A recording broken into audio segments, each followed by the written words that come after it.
Hi, I'm Zara, and today we're going to be doing some more manga reviews. So I really enjoyed my last video kind of doing some manga reviews, and I thought, why not do it again? Today's manga review is going to be focused on witches and witchcraft.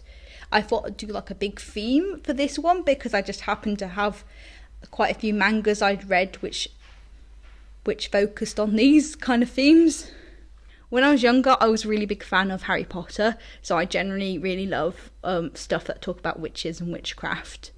Me and my sister, we used to watch the films in order. We'd like stay up the night before we were meant to be going off to Scotland, and we'd basically try and watch through as many films as possible. I think we always got to like the third film, if I remember correctly. We never got any lot further than the third film. If we'd actually worked out how many hours it was going to take us to watch all of them, we would have probably started the day before or something. Yes. Yeah, because we never got past the third film, and I think you could have easily worked that out that we wouldn't have been able to. Yeah, no, so I've got some very good memories of Harry Potter. I mean, it's not so great anymore. It's no longer something I'm extremely passionate about anymore, because obviously J.K. Rowling has basically discussed a lot of problematic stuff on Twitter and had very negative views on the LGBTQ plus societies. I had originally planned to make this video last week, but I've got delayed writing it and writing the script and doing everything due to just daily life. I'm just trying to sort out my job at the moment because I have to keep filling in these application forms. I have to keep filling in these bloody forms, like telling them I have mental health problems and everything, and other stuff like that. And I'm sat there, I'm like, oh Jesus, I really hope they don't say like I'm too problematic for them. Yeah, no, and then I had to recently give them my vaccination records, and then when I got my vaccination records from my doctors, it wasn't actually my full vaccination records, so then I had to resort that out. And then I've also just had to start looking for a place to live. So that's been fun. So you might actually start seeing boxes in the background because of thinking about moving. Yeah, I was hoping to move closer to where I'm going to be working. Yeah, so I'm looking around the area for places to live, except it's very hard to find places when you have 3 pets. Yeah, and even though there's meant to be like a law recently that came out that you're allowed to have pets, basically, and the landlord can't say no.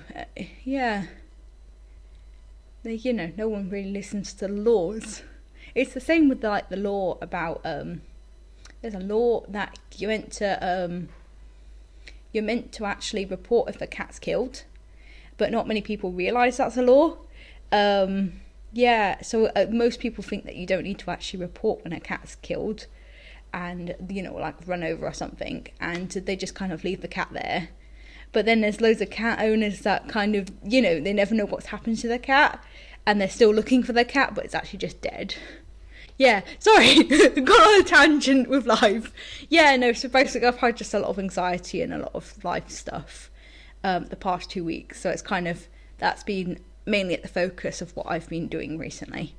Today we're going to be reviewing I've Been Killing Slimes for 300 Years and Maxed My Level, Wandering Witch, and Little Witch Academia.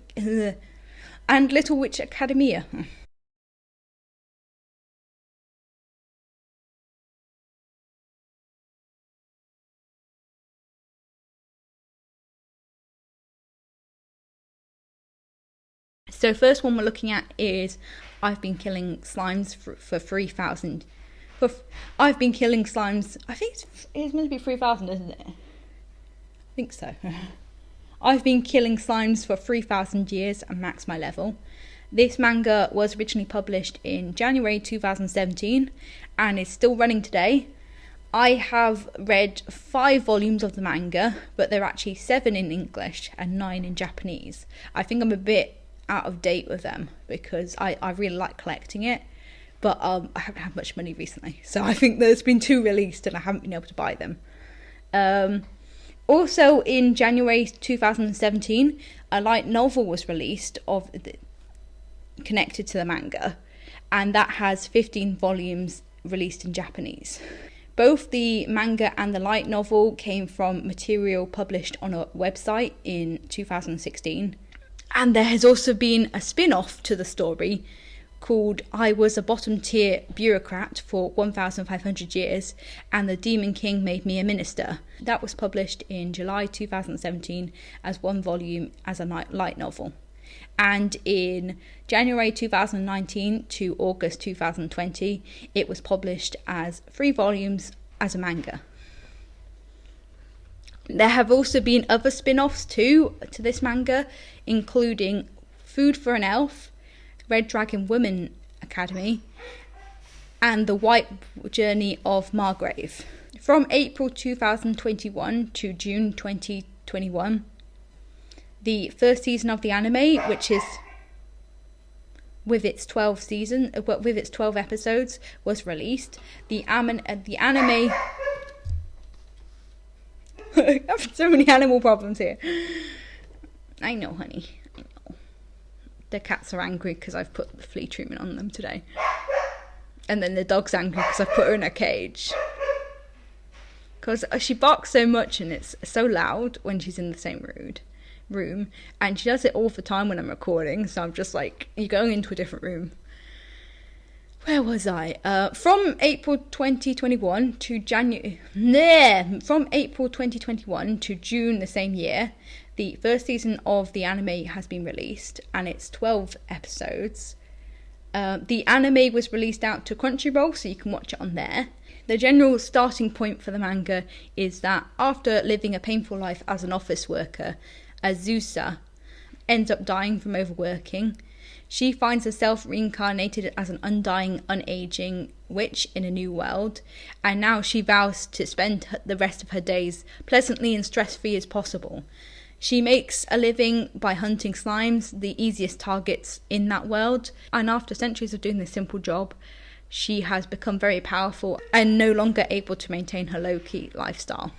I really love this manga because it feels very wholesome, and it's very focused on the idea of family and relationships between females. I like that the family shown in the manga presents the readers that there's not just one type of family. There's not just a mother and a father, and then the 2 or 3 kids, or 2 or 3 or 1 to 3 kids that you might have. It breaks away from that common concept of needing a mum and dad to have a proper family, because these people just feel like they find each other and they seem to make a family together, and it's I feel like it's very wholesome and it's very sweet how they all come together, because they're all like, it turns out all the characters are unaging, and there's this one, like, Azusa originally thought she was the only one that was unaging, so it's really sweet how they all just kind of come together to live out their eternity, basically. I also really like that the family dynamic slowly changes as well, and they kind of adapt to the different family as the family changes and everything. And like, even if a family member moves away, they still stay in touch, and they're still the other characters still worrying about them. They don't just forget them like in some other mangas where you would just forget the character if they're not being mentioned regularly. So I really like how it feels like attention to detail with every single character. They focus on female characters as well. I feel like it's really well done. There are some male characters in the background, but the focus on female characters feels like it's modern day feminism in action. I've put that down, and it's like, I don't want to be too cringy about that, but I generally really like relationships with women and like discussing them together, because I don't know, it always, like, in media, there always seems to be, if you have 2 women, they have to be jealous of each other because they say like the same man or something. But like, I just generally like how all of these female characters like live together and they're very happy, and they kind of work together to have a nice life. Like, there's one of them cook quite often, and then if she doesn't want to cook, someone else will cook, and they have several people who are different, who can heal as well. So there's not just one person doing one job, it's a lot of them working together. I also really like that the characters are all very powerful in their own right. They're all like the top tier of the magical world, and they don't need no man to save them. And I kind of like that, because like they just kind of, they get to, like, if they need to do something, they fucking do it.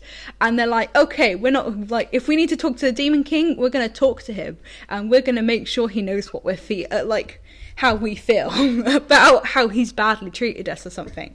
You know, I don't know, I really enjoy it. Yeah, it's really good how they're just very proactive and everything, and they kind of don't slouch and be like, oh, well, we'll just wait a couple of volumes to kind of do the thing. We'll get it done now, because we've got the ability to do it right now. I mean, look at my powerhouse behind me. It's kind of that kind of feeling. I'm sorry, you're going to get a lot of noises from the dog, because she's really not happy to be in a different room right now. I also really like how they support and uplift each other. They help each other, even if one of them doesn't actually ask for help. They'll be there and be like, don't worry, we'll help you out. We'll be there, and we'll goddamn tell the people being mean to you that they shouldn't be fucking doing that. I feel like generally the characters are very good representation, because you get a lot of different characters there, and like none of them are too ditzy, which can be like there's a lot of female characters that are often shown to be ditzy in like mangas, and it's so frustrating, because it's mainly for associated with female characters, and being ditzy, they just kind of, they don't really do anything in the plot, and they're kind of seen as the best character. Like, they're seen as the main character, and I'm sat there like, but they're ditzy, and they can't seem to get anything done in the plot. It's so frustrating. I like that the women get stuff done. Like, you know, if there's a scene in The Boys where the women are like, we get stuff done. And yeah, I feel like that's the kind of thing with this manga, that they do get stuff done, and they don't wait for no man.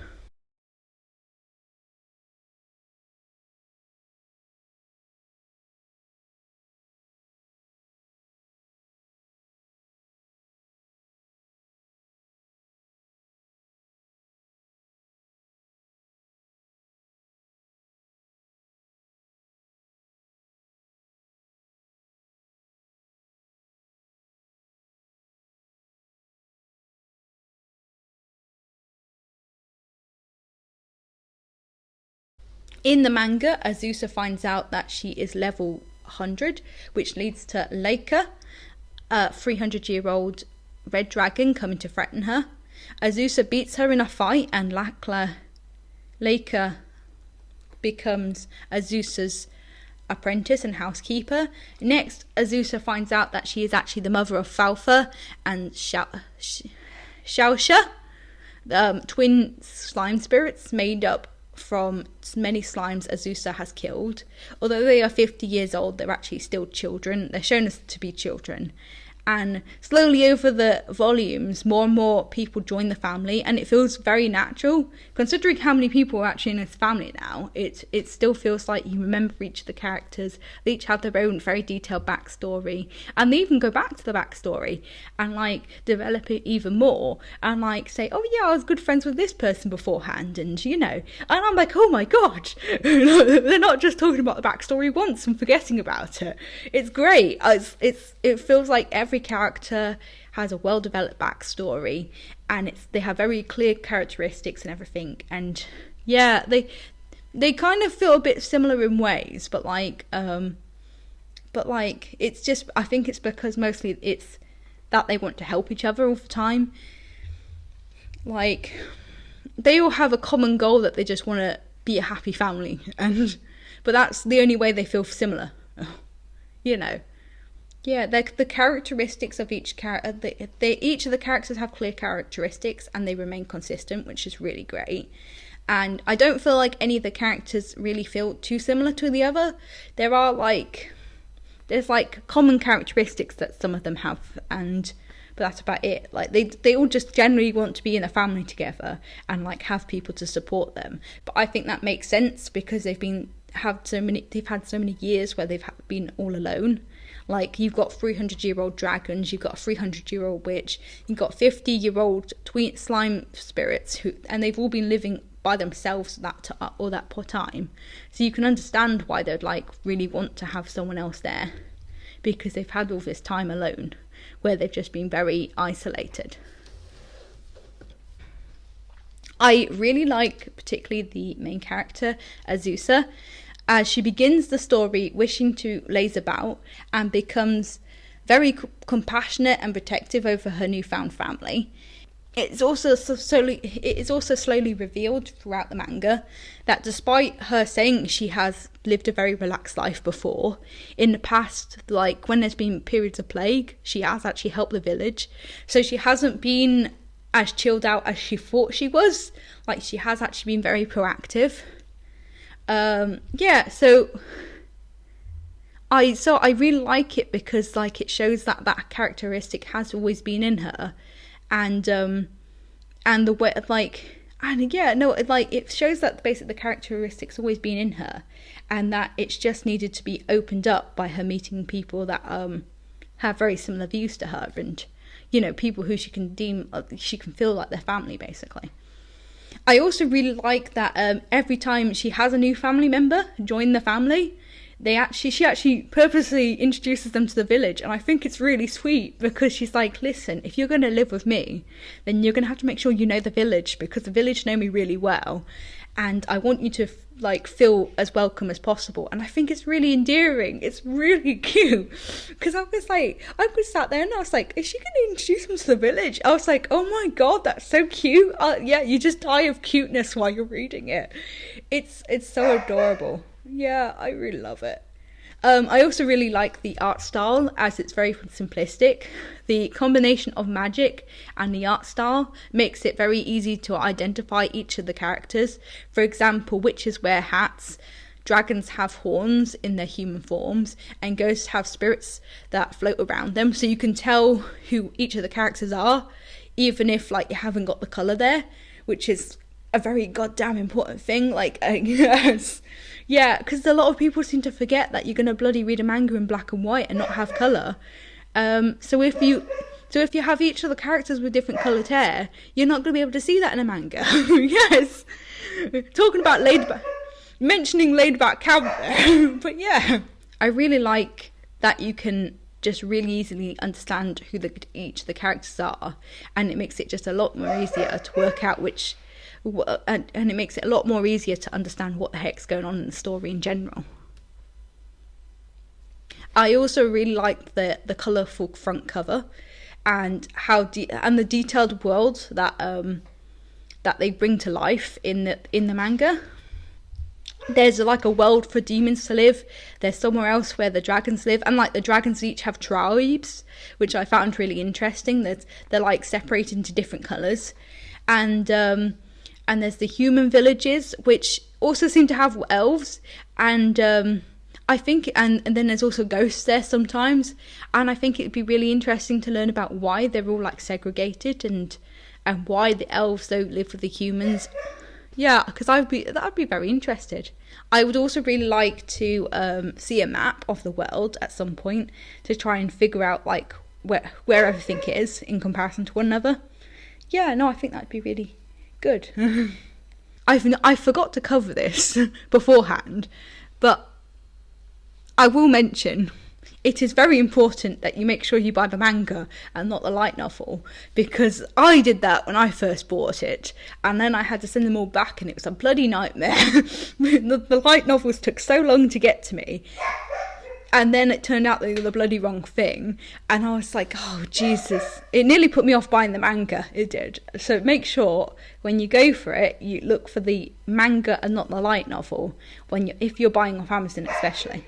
Yeah, because it's not very clear on Amazon sometimes if you're getting the manga or the light novel, because they've got very similar covers. Yes. Yeah, overall though, I would highly recommend this manga. I feel like it has something for most people. When I was doing some research on this, Wiki actually said that the demographic for this manga is shonen, meaning young teenage boys who tend to be in junior to high school age, so around 12 to 17. There is some fan service for readers who are sexually interested in females. Like, it has, I think other people would read it as well because it has a really good story. Like, I think the characters are really well fleshed out as well, so, you know, I don't see why it can just be, you know, people who like women. Yes. Yeah, no, I think, for example, I think female readers would really like to read it because they're attracted to, like, strong female characters and their characterizations. Yeah, I also wanted to say, I think it is possible in the future that there might be a lesbian couple, which would kind of work with if they're catering it towards young teen boys. Several of the characters have shown like a romantic interest in Azusa, and this, which could, like, there is a lot of potential for it to be further built on, and it does feel like it's slowly being built on at the moment. Like, there's a rivalry between two dragons who both really like Azusa, and I think that might slowly build up into something. Yeah, it might never happen, but like, it does feel like something will eventually happen. Although I think they might just want to go for the wholesome kind of vibe as well, so I'm not sure.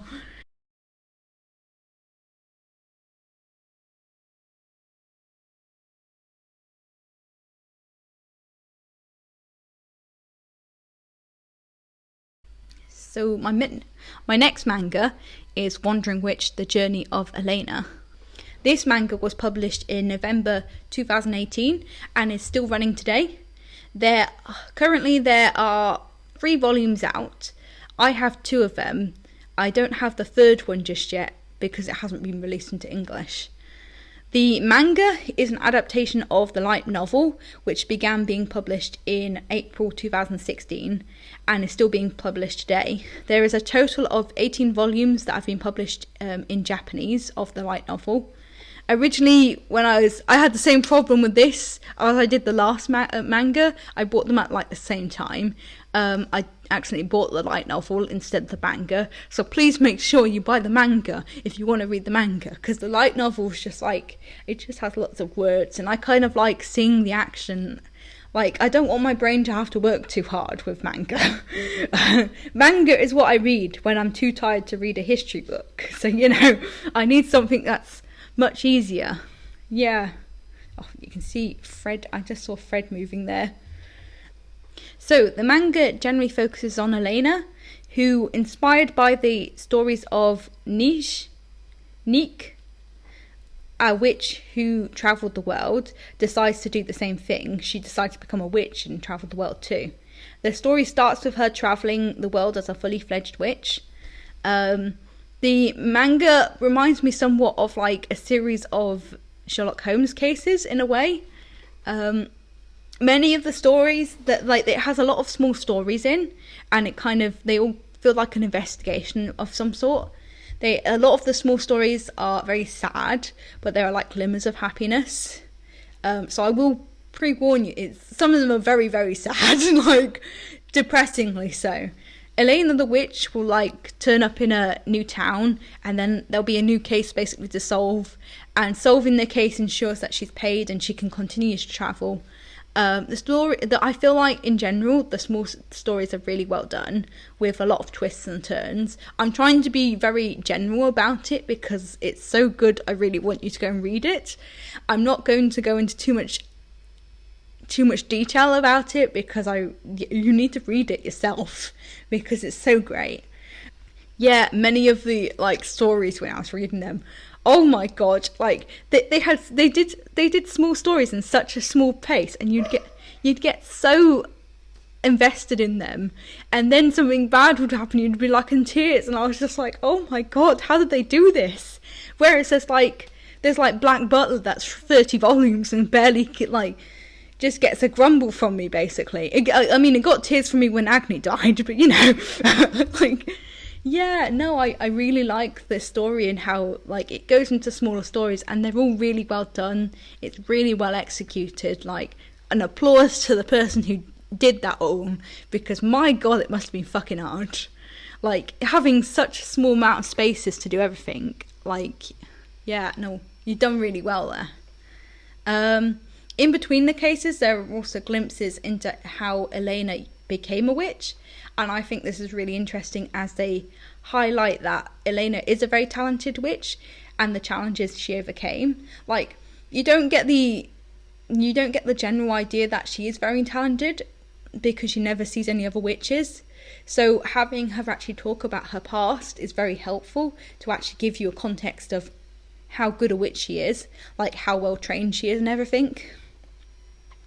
I also really like the challenges because, like, for example, despite being the youngest apprentice to pass the sorcery exam, she struggles to find someone who's willing to train her until she meets Fran, the Stardust Witch. And there currently hasn't been much discussion actually on the witch niche that actually inspired Elena, so I'd be very excited to see that in the future. But like, she has actually re-seen her, re-seen Fran the Stardust Witch, which I thought was quite nice. And yeah, I thought it was quite a nice little meeting in between them. So I am going to generally warn you with this manga, do not pick it up if you don't want to hear about discussion of abuse and suicide, as those are both in the manga. And yeah, this generally isn't a manga for you if you get very triggered by discussion of abuse and suicide. I think though, like, in general, I think the discussion's done very well when it happens, as Elena clearly expresses her unhappiness and discontent at the abusive situation, and she's very sad at the suicide. And this is very unusual for manga, because even when someone commits suicide, there doesn't seem to be any actual sadness. There just seems to be, well, like, the characters just tend to be like, well, that happened, never mind, we'll keep going. They just kind of don't discuss the things that have happened, basically, normally. Like, even if it's like a very impactful thing. I think the way they've covered suicide and abuse is worth major praise. I feel like it handles it in a very responsible and mature manner, unlike a lot of other manga that just kind of, they'll put in a suicide for shock factor or something, or there'll be abuse and they won't even recognise it as abuse, and it's just ridiculous that they don't recognise it as abuse. Yeah, so overall, I would highly recommend this manga. From what I've read so far, it discusses a lot of interesting elements, and if it can keep all of this up, I think it'll be a really good series. And I do really and genuinely enjoy the small stories of each volume.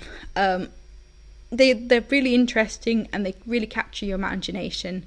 They literally suck you into the story, and you become encaptured. You become encaptured basically.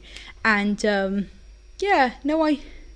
really like how they feel like a Sherlock Holmes story, and they literally suck you in, and that's why I feel like that they remind me of Sherlock Holmes cases, because in the Sherlock Holmes cases you literally get sucked into the action, and you don't care about the other cases that have happened before. You just kind of are focused on that case.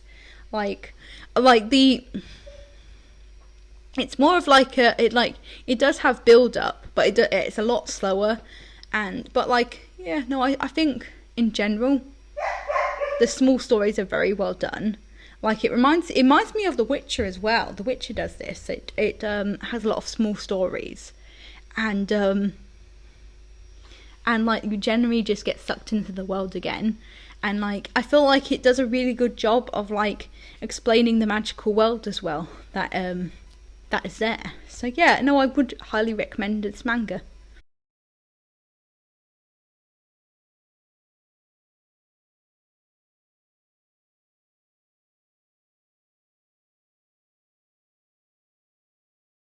So, my final manga is Little Witch Academia. This manga was published in January 2017 and ended release in September 2018. There are 3 volumes, and they were published to correlate with the release of an anime TV series. This manga was one of the few times I've actually watched the anime before I read the manga. So like, sometimes I might start talking about the anime by accident, because the anime was so much better. It was so much better. Funny enough, the TV show is actually on Netflix, and it is 25 episodes long. And yeah, so a lot of people can actually go and watch it for once. Yay! I don't know which countries it's available in, but yeah. In general, when I was watching the anime, I really loved the relationship between Akko and Diana.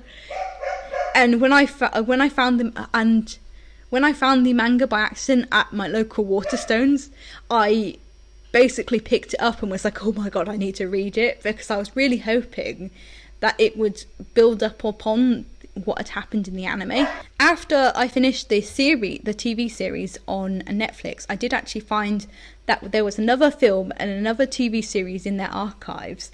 But when I checked more recently, they were no longer on there, so I think they've taken them down. So the rest of my information is basically from Wiki. Originally, Little Witch Academia, I actually found nothing like to say there was actually another TV series before this. I've only found things that say there were 2 films done. So the first film of Little Witch Academia was a short anime film released in March 2013, and this was followed by a manga being published by the magazine Ultra Jump in August 2013. The idea of Little Witch Academia has gone through a lot of adaptations. There was a manga published again in Ultra Jump between August 2015 and November 2015, which basically compiled to make a whole volume. And in October the same year, another film was produced, The Little Witch Academia, The Enchanted Parade, which is twice the length of the original short film. As well as several adaptations in manga and film, there have been 2 video games released to jump on its success. The first game is Chamber of Time, an action role-playing game developed by Bandai Namco Entertainment. This was released in Japan on PlayStation 4 in November 2017 and in May 2018 elsewhere. The reception to the game wasn't particularly great. There was a lot of criticism on it being very simplistic. When I checked on Steam, the game costs $34.99, so basically around £35, and it's only available on Windows, which is a problem for me because I have a Mac computer, so I would never be able to play it basically. But this is like a lot of games aren't available on Mac computers anyway, so I kind of accept that kind of. But when you actually look at the reviews, a lot of them are mostly positive, but they're even with the positive comments, you need to actually read the comments to like understand whether they're actually positive, because a lot of the positive comments, there are complaints about the amount of grinding needed, the lack of autosave, and the highly repetitive story, which made it very difficult for people to understand what was going on at certain points of the game. It generally, from the reviews, sounds like it wasn't worth the price tag, and that only big fans of the anime and manga would be willing to actually buy it. And it also generally feels like the game was more early access than a fully completed and realised game. So yeah, that's not too great. The second game that was made is Little Witch Academia VR Broom Racing. This was just released recently on the 15th of July 2021. And it is a game, it was actually, I think it was meant to be released in 2020, but they had to pull it back because of Corona. Yeah, so they've actually had more time to work on it than they originally planned, but it still kind of feels very unfinished. So that's not too great. This is a game that requires an Oculus to play, and yeah, from the trailers it just generally looks very unfinished, and the trailers have not done it very well, and I'm sat there, I'm like, oh Jesus, I wouldn't play this anyway, even if like I was willing to buy an Oculus to play it. You know, yes, no, eventually, you know, if I ever have the money to buy an Oculus, maybe I might buy it to just try it out. But yeah, no. Although I did, from the trailers, I did actually see that It does capture the colourful world of Little Witch Academia very well. It just, I don't know, the characters, the problem is they're all they're animated and stuff, and it just kind of feels really weird that you're kind of be there with them. And yes, I don't know, it feels really strange. Yeah, but no, currently on Steam there's only actually 15 reviews for this. And I don't think many people have played it because it's a VR headset, and of course you need the VR headset beforehand.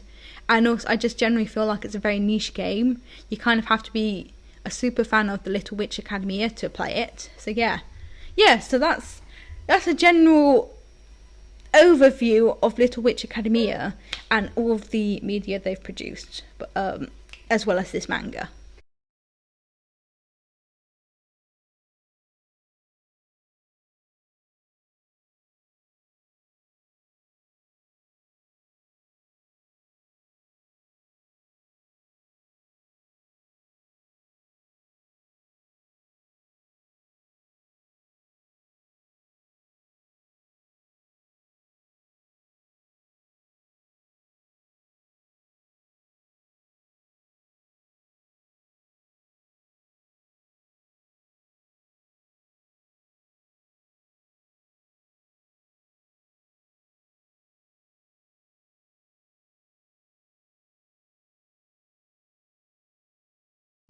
So the manga I actually read is the 2017 manga, which is 3 volumes, and I've read all 3. It focuses around Atsuko Kagari, also known as Akko, who just enrolled at Luna Nova Magical Academy. She is inspired to become a witch after watching a magic show performed by Shiny Chariot. Akko struggles at her new school due to her non-magical background, but she's helped on her way when she finds the Shiny Rod, a powerful magic wand left by Shiny Chariot. Yeah, no, I don't understand why there's a witch called Shiny Chariot. That was like, and Shiny Rod. I always felt that was really weird that they called them that. Like, I never understood that when I was watching them anime either. I was very confused. Yeah, no, I don't understand why they couldn't have better names. Like, why was she called Shiny Chariot? Why is there a thing called the Shiny Rod when it's literally just it's a stick. Yeah, magical stick. Magical wand, sorry, yeah. I don't know, I just don't understand why they were shiny and everything, and I don't think they were very creative with the names, basically. The manga starts off with a really nice detail where it shows a scene of younger Akko trying to fly and expressing how she really wants to be a witch. And I really wish the scene had been a bit longer, and because it just felt very short and abrupt. Like how it ended, and a lot of the stories in it seems to be a reoccurring thing where a lot of the stories are like very short and abrupt. And it kind of just relies on you knowing the anime already. Yeah, no, I really wish... I'm getting so fucking annoyed with her barking. I really wish the first scene had gone on a lot longer, because I felt like it would have given her a lot more background and, given a lot more understanding to where she was going with everything. Yeah, I mean, they could have shown her getting the letter of acceptance after years of trying to be a witch. They could have really built it up for her really wanting to be a witch. They could have basically spent a whole volume on it, and this would have been stuff that wouldn't have been in the anime and would have really have built up her character. Because in the anime, the main problem I had was that Akko, she says she really wants to be a witch and everything, but then she doesn't really try very hard when it actually comes to actual lessons, and it really irked me, because I was like, if you keep saying you really want to work hard and everything, then why aren't you actually working hard? When anyone actually asks her to do something that's hard and difficult, she just kind of gives up very quickly, and it's just it's very frustrating. Yeah, so if they'd actually shown her, they could have fixed some of her character, basically, in this manga, you know? Yeah, so Akko's roommates are Lottie and Susie? Susie, both of which come from wizard families. They also become her main two friends. Lotte is Finnish and regularly worries about Akko, and she specialises in summoning and communicating with fairies and spirits that live in old and well-used items. Susie, in comparison, is very mischievous and comes from the Philippines. She specialises in brewing potions and using Lotte and Akko as test subjects. She is also particularly interested in poisonous mushrooms. So one of the first points I want to discuss with discussing the trio is that when I was researching this script, that was the only time I realised that basically there was actually internationalism in Lunar Nova. I didn't realise that none of the people came from the same country, which should have been a lot more clearer. Yeah, it's just generally not clear. Like, it's not even clear in the anime. I didn't even realise that from the anime. So, it doesn't show the internationalism going on. And, like, when you look at Lotte and you realise she's Finnish, you do realise that she's got some of the stereotypes of being Finnish. And I don't think you should just be able to tell people on their stereotypes from where they are. That's not a good character. If their whole character is based on the country they came from, that's a shit character, I also want to discuss that the trio feel very reminiscent of the Harry Potter trio of Harry, Hermione and Ron.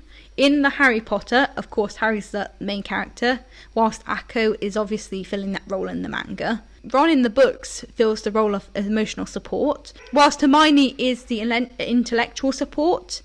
The Little Witch Academia's trio is somewhat similar to this, although it feels like Lotte fills both roles, and Susie does bring her own intelligence to the trio, but I don't know, she doesn't bring any emotional support, and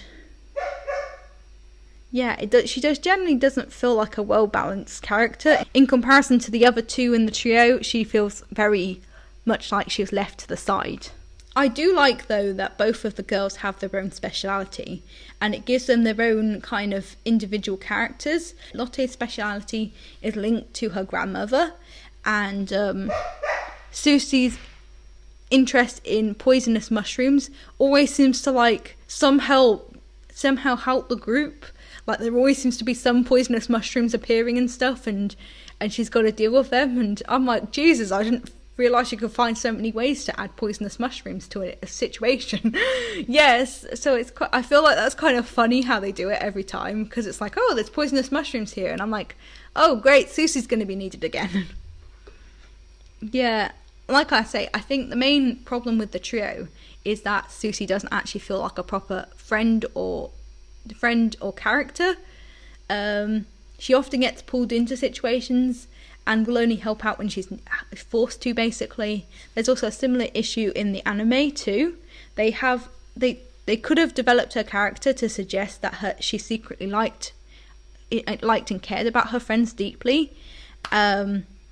And they could have done like a whole scene where she's like left alone at school during a summer holiday or something, and is trying to find ways to entertain herself. And then at the end of the volume, she basically admits that she actually really misses them. She goes around her daily life collecting poisonous mushrooms and everything, and I don't know what else she could do, but she doing homework and everything like that. And then I think it'd be really sweet if they had like a volume like that where she's just like, it's just general life, and then it's very boring, and then at the end of the volume she's like, actually I really do miss them. Like, they bring a bit more spark to my life and everything, and they really make my life better. There's also the general issue of her character backstory. There's just a general lack of it, whereas like Lotte and Akko have a bit more of a backstory, like they have something to work with, and also generally her backstory is not very relatable. I don't know I can't remember if it's just mentioned in the anime, but she talks about how she has a lot of adopted siblings, and then she also says how she had a really great life, basically, and so it doesn't make sense why she is the way she is, like why she wants to constantly poison people and doesn't care if they die. It doesn't make any sense if she had like a really nice upbringing and she loved all of her siblings and, you know. Yeah. I don't know, it was very strange. Like, it just feels like a backstory done wrong. Like, I like a backstory, but if you've done it wrong, then throw it out and get another one. Or they could have at least added another story on top of it to explain why she changed a bit. Yeah, you know, I hate to say it, but you could have had like a romance or something and then decided that like that could have changed her soured her view or something. Or maybe like she'd had a family member die or something. I don't know. Yeah, Diana is another character who often appears in the manga. She is from one of the most prestigious witch families. She is from England, which I never realised. I did think actually at one point, I was like, oh, she's very English, isn't she? I remember in the anime, I was like, oh god, why is she so English? And then everyone else seems American. And I was like, oh, okay. But yeah, no, I never really think about it like that because like, yeah.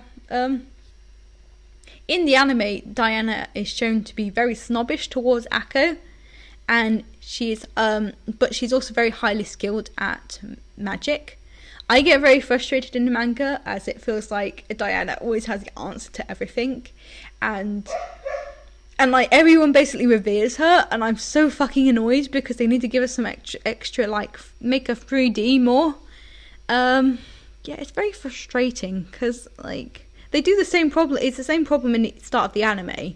Like they don't really give her any development, and it's very frustrating. And it's only like 3/4 of the way in that they really start, you know, developing her. Yeah, I really don't like how she always has the answer. There's like in the anime, there's a really good scene at the start where Akko turns out to be the actual correct one, and Diana's actually screwed something up, and that would be really cool to have put in the manga. Yeah, but like I don't know, it just in the manga she just feels very black and white, whereas in the anime she's more fleshed out basically. Yeah, as I've previously mentioned, comparing Diana to Akko, I do get very frustrated in the manga that basically Akko always says she wants to be a witch, and is supposedly very determined to be a witch, but she doesn't actually bother learning any of the magic, and she's just like, oh, I don't really understand this, I don't want to do it, I don't want to study and stuff, I want to play games, and you just enjoy the magical world. Yeah, it just doesn't make sense. It also just doesn't make sense why she hasn't got any help from her teachers, considering they all know she's from a non-magical background. Yeah, no, but I would also generally think if she's frustrated about not knowing how to fly a broom, you know, you'd probably get help from the teachers and get them to give you private lessons so you can learn it better. You know, she doesn't ever think about that. She never talks to the teacher and be like, listen, I just need some help right now.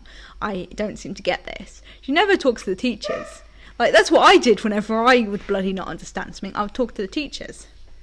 There are some points in the manga where Akko and Diana's relationship does somewhat appear sweet at times. There's like a cute little bit where Diana helps Akko when she's turned into a mouse. That's kind of cute.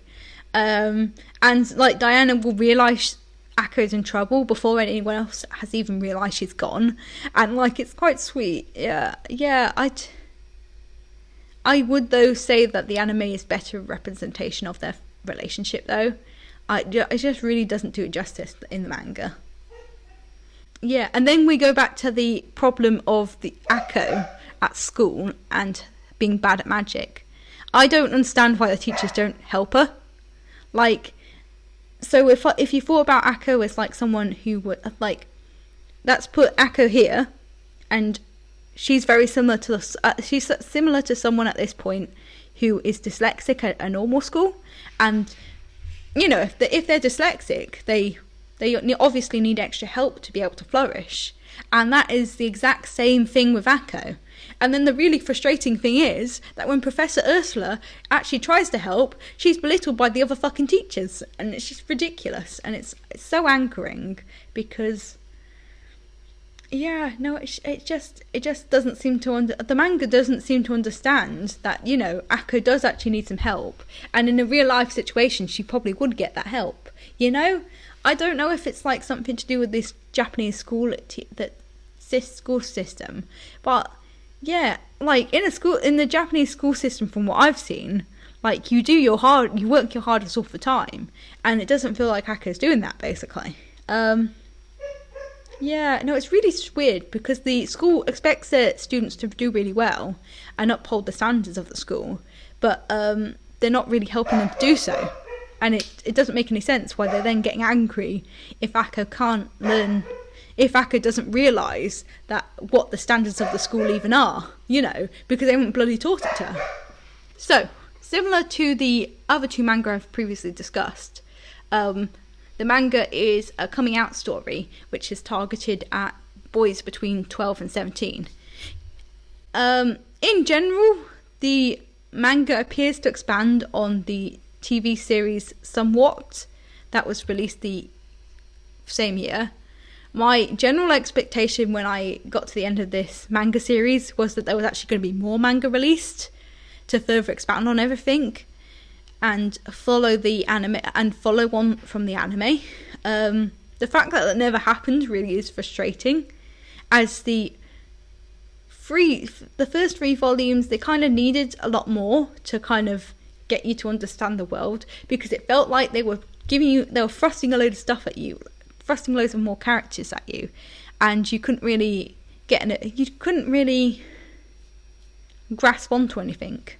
So the general thing I found when I was researching all of this is that I found there was just a general lack of continuous work on the project, and I think this is because, so for example, the artist for the 2013 manga was Terio Terry, who produced the manga's first volume who also produced the manga's first volume in 2015, both of which were published in Ultra Jump magazine. But another manga was produced in 2015, Little Witch Academia: The Midnight Crown, and that was by Yuka Fujiwara.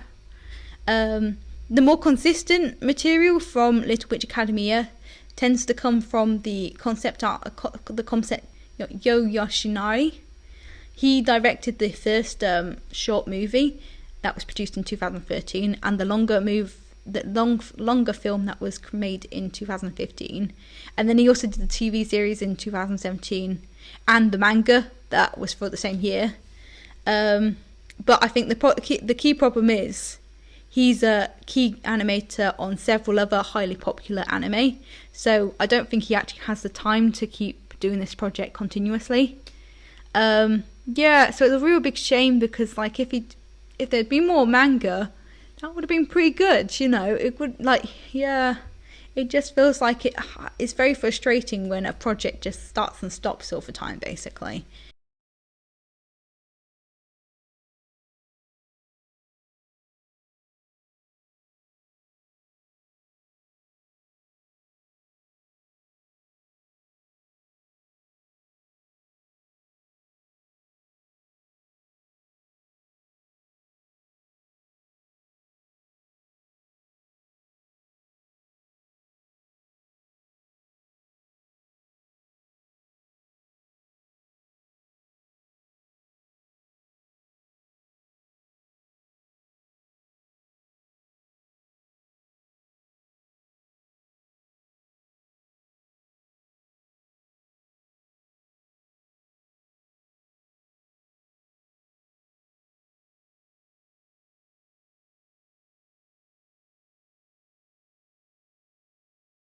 So, as I said at the beginning, I was originally actually very excited about reading this manga because I really loved the anime. But, yes, because I generally do love manga and anime that focus on friendships between females. But this manga just kind of feels like it had a lot of characters. But the manga just kind of feels like it focused on pushing characters out and on copying the anime. It didn't really feel like it was its own kind of independent media, if you get what I mean. I just feel like the manga just lacks any proper substance, as it just kind of assumes you're a fan and you've already watched the Netflix series, so you already know a lot more about it than is actually shown. It doesn't feel independent, and yeah, it's really down-putting when you've bought something and it's not very good. Yeah. Yeah, the manga generally just needs more volumes to properly develop its own story. And like the fact that it jumps around all the time as well with stories, it just assumes you've already watched it on the anime, and so you know what's going to happen next, so it doesn't need to tell you, basically. Like, it just feels like Yoshinari kind of did the manga as like a thing he forgot he needed to do or something. Like, maybe he was really busy with the TV series, and then he couldn't find anyone to do the manga, so he had to do it himself or something. Yeah, I don't know. It just felt so poorly planned. Yeah, which is really annoying and frustrating. Yeah, it doesn't discuss anything for too long. It doesn't discuss feelings or gratitude or anything like that, or like, it never even drew. I mean, the anime has the same issue in which they never really address that Susie seems to be willing to be a psychopath murderer, basically. Yeah, I don't know. That's like, it's played off as like a joke, but I feel like it's not a joke, because she is actually trying to kill them and stuff, and I'm like, what the fuck? Why is everyone taking it so lightly that she's going to try and kill them and murder them? Yeah, yeah. I also feel like if they knew it was only going to be 3 volumes, they should have like done a small story, like maybe of Akka when she was older, and so that it could have been like, it could have had some type of ending. The lack of ending really frustrates me, because it doesn't feel like it's got any finality to it, basically. It just feels like it's a connection to something else, which you don't really need, and it's just a waste of money. But you might get it because you really want to get all the merchandise for Little Witch Academia. Yeah, so like, it's just frustrating. I thought it would have been really fun. So they could have even fixed like an issue they had with the anime, because in the anime, when Professor Ursula reveals that she is Magic Chariot, and that she actually took away Akko's power, the magical powers that she could have had when she was younger, and she was watching like this magical show of hers. I felt like they really didn't do that justice. It felt like, I don't know, it felt like they'd stolen Akko's innocence, basically, and it felt like it felt like an assault on her, basically. And yeah, the fact that it was kind of just breezed over and Akko immediately accepted Ursula's apology I felt was really horrible, because Ursula didn't really deserve